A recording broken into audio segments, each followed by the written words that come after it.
ಅಬ್ಬಬ್ಬಾ, ಎಷ್ಟು ಉದ್ದ ಇದೆ ನೋಡಿ. ಬರೋಬ್ಬರಿ 15 ಅಡಿ ಉದ್ದದ ಕಾಳಿಂಗ ಸರ್ಪ ನಿಮ್ಮೆದುರು ಬಂದ್ರೆ ನಿಮ್ ಎದೆ ಒಂದು ಕ್ಷಣ ನಿಂತು ಹೋಗುತ್ತೆ ಅಲ್ವಾ?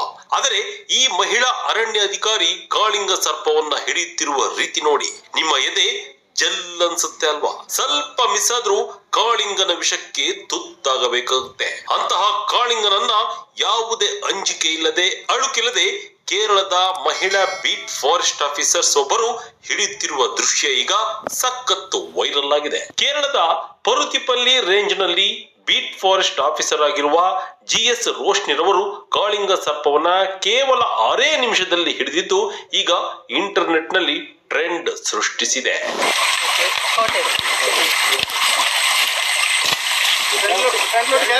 ಹೌದು, ಜಿಎಸ್ ರೋಶ್ನಿ ಅವರು ಕಾಳಿಂಗ ಸರ್ಪವನ್ನ ಹಿಡಿತಿರುವ ದೃಶ್ಯ ಈಗ ಭಾರಿ ವೈರಲ್ ಆಗಿದೆ. 15 ಅಡಿ ಉದ್ದ ಹಾಗೂ 20 ಕೆಜಿ ತೂಕವಿರುವ ಬೃಹತ್ ಕಾಳಿಂಗ ಸರ್ಪವನ್ನ ತೊರೆಯುತ್ತಿರ ಹಿಡಿದಿದ್ದಾರೆ. ತಿರುವನಂತಪುರಂನ ಪೆಪ್ಪರ ಬಳಿಯ ಅಂಚು ಮರುತ್ ಮೋಟ್ ಎಂಬಲ್ಲಿನ ಸಣ್ಣ ತೊರೆಯ ಬಳಿ ಬೃಹತ್ ಕಾಳಿಂಗ ಸರ್ಪ ಭಾನುವಾರ ಕಂಡು ಬಂದಿತ್ತು. ಸರ್ಪವನ್ನು ಕಂಡ ತಕ್ಷಣ ಸ್ಥಳೀಯರು ಅರಣ್ಯ ಸಿಬ್ಬಂದಿಗೆ ಮಾಹಿತಿ ನೀಡಿದ್ದು ಬೀಟ್ ಫಾರೆಸ್ಟ್ ಆಫೀಸರ್ ಜಿಎಸ್ ರೋಹಿಣಿರವರು ಬಂದು ಕಾಳಿಂಗ ಸರ್ಪವನ್ನು ಹಿಡಿದಿದ್ದಾರೆ. ರೋಶ್ನಿರವರು ತಮ್ಮ 8 ವರ್ಷದ ವೃತ್ತಿ ಜೀವನದಲ್ಲಿ 800 ವಿಷಯುಕ್ತ ಹಾಗೂ ವಿಷರಹಿತ ಹಾವುಗಳನ್ನು ಹಿಡಿದಿದ್ದು ಇದು ಅವರು ಹಿಡಿದ ಮೊದಲ ಕಾಳಿಂಗ ಸರ್ಪವಂತೆ. ರೋಶ್ನಿರವರು 5 ಸದಸ್ಯರ ರ್ಯಾಪಿಡ್ ರೆಸ್ಪಾನ್ಸ್ ತಂಡದ ಭಾಗವಾಗಿದ್ದರು. ಆದರೆ ಅವರೇ ಮುಂಚೂಣಿಯಲ್ಲಿ ನಿಂತು ಕಾಳಿಂಗ ಸರ್ಪವನ್ನ ರಕ್ಷಿಸಿದ್ದರು.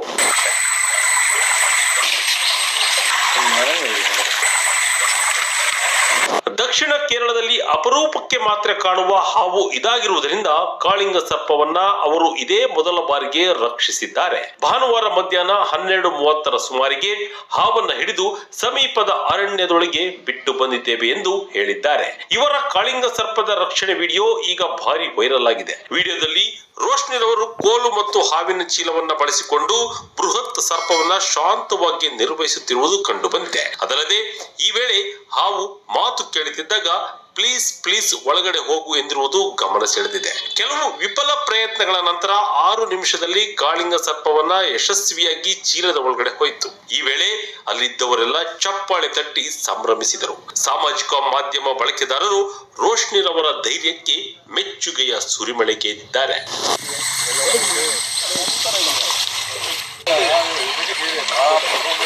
ಮಹಿಳಾ ಫಾರೆಸ್ಟ್ ಆಫೀಸರ್ಸ್ ರವರ ಸಾಹಸಕ್ಕೆ ಹಲವರು ಕಮೆಂಟ್ ಮಾಡಿದ್ದು ಶಕ್ತಿ ಯಾವಾಗಲೂ ಸ್ನಾಯು ಅಥವಾ ಲಿಂಗದಲ್ಲಿಲ್ಲ, ಅದು ಹೃದಯ ಮತ್ತು ಸಮರ್ಪಣೆಯಲ್ಲಿದೆ ಎಂದಿದ್ದಾರೆ. ಹುಡುಗಿಯರು ಜಿರಳೆಯನ್ನು ಕಂಡರೆ ಬಂಡೆಯಂತೆ ಜಿಗ್ಗಿದ್ದಾರೆ, ಆದರೆ ಈ ಮಹಿಳೆ ಜಿಗಣಿಯಂತೆ ನಾಗರಹಾವನ್ನ ಎದುರಿಸುತ್ತಿದ್ದಾರೆ ಎಂದು ಕೆಲವರು ಕಮೆಂಟ್ ಮಾಡಿದ್ದಾರೆ. ಒಂದಿಷ್ಟು ಜನ ಹಾವನ್ನು ಹಿಡಿಯುವಾಗ ಅನುಸರಿಸಬೇಕಾದ ಸುರಕ್ಷತಾ ಕ್ರಮಗಳ ಕೊರತೆಗಳನ್ನ ಎತ್ತಿ ತೋರಿಸಿದ್ದು ಗೈಟರ್ಗಳು, ಲೆಗ್ಗಿಂಗ್ಗಳು ಅಥವಾ ಹಾವಿನ ಚಾಪ್ಗಳಂತಹ ಮೂಲಭೂತ ರಕ್ಷಣಾತ್ಮಕ ಸಾಧನಗಳು ಇರಲಿಲ್ಲ ಎಂದು ಹೇಳಿದ್ದಾರೆ.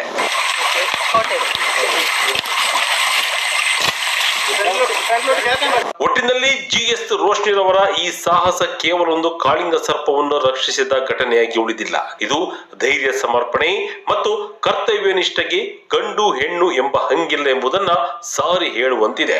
ಸಾಮಾಜಿಕ ಜಾಲತಾಣಗಳಲ್ಲಿ ಮೆಚ್ಚುಗೆಯ ಮಹಾಪೂರದ ಜೊತೆಗೆ ಸುರಕ್ಷತೆಯ ಬಗ್ಗೆ ವ್ಯಕ್ತವಾದ ಕಾಳಜಿಯು ಅರಣ್ಯ ಇಲಾಖೆಗೆ ಒಂದು ಪಾಠವಾಗಬೇಕಿದೆ.